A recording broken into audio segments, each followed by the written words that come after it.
राजीनाम्यानंतर आता रुपाली चाकणकरांच्या अटकेची मागणी, राजीनाम्यात रस नाही, सहआरोपी करून चाकणकरांना अटक करा. सुषमा अंधारे आक्रमक, तर पुण्यामध्ये काँग्रेस पदाधिकाऱ्यांचं आंदोलन.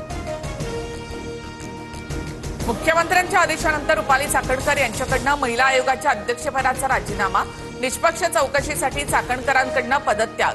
राजीनामा मुख्यमंत्र्यांकडे पाठवला, सुनेत्रा पवारांचं ट्विट.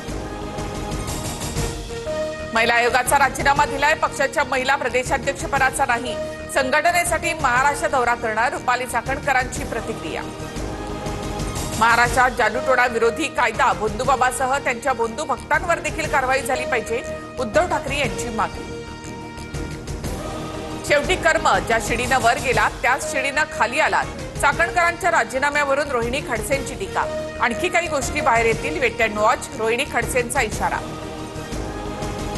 महिला आयोगाच्या अध्यक्षपदासाठी राष्ट्रवादीतून 2 नावांची चर्चा.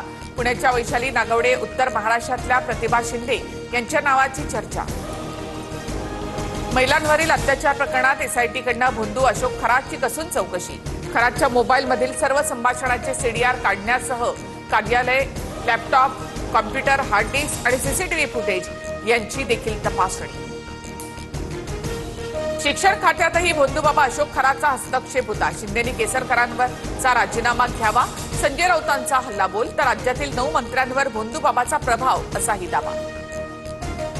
संजय राऊतांनी केलेले आरोप बिनबुडाचे. अशोक खरात कधीही माझ्या कार्यालयात आला नाही, केवळ ईशानेश्वर मंदिराच्या कामानिमित्ताने खरातसोबत भेट.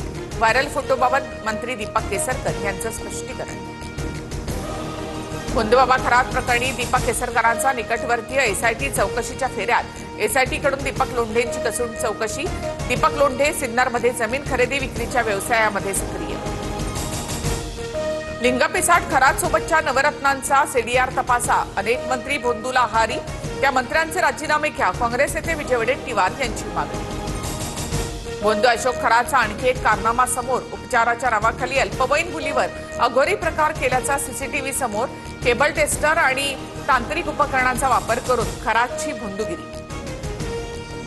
23 मार्चपासून केंद्र सरकार 20% अतिरिक्त व्यावसायिक गॅस देणार.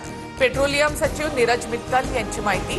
रेस्टॉरंट, ढाबे, हॉटेल्स आणि खानावळी यांना प्राधान्य. प्रधान मोदींचा इराणचे राष्ट्रपती पेझेशकियान यांच्याशी संवाद.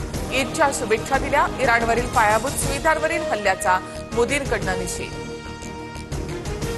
राज्यभरात गॅस सिलेंडर मिळवण्यासाठी आजही गॅस एजन्सीच्या बाहेर नागरिकांच्या रांगा. बुलढाण्यामध्ये पोलीस बंदोबस्तात सिलेंडरचं वाटप. गॅस तुटवड्याचा छोट्या व्यावसायिकांना फटका. नाश्ता सेंटर आणि चहाची दुकानं मात्र बंद. सराफ बाजारात सोनं चांदीच्या दरात घसरण सुरूच. 24 तासात सोन्याच्या दरात 4,000ची घसरण, तर चांदी 6,000नी स्वस्त. सोनं आता प्रतितोळा 1,48,000. मराठवाड्यावर अवकाळीचं अस्मानी संकट. 11,572 हेक्टरवरील पिकं जमीनदोस्त. छत्रपती संभाजीनगरमध्ये सर्वाधिक 8,544 हेक्टरवर नुकसान. प्रशासनाकडून पंचनामे करण्यास सुरुवात.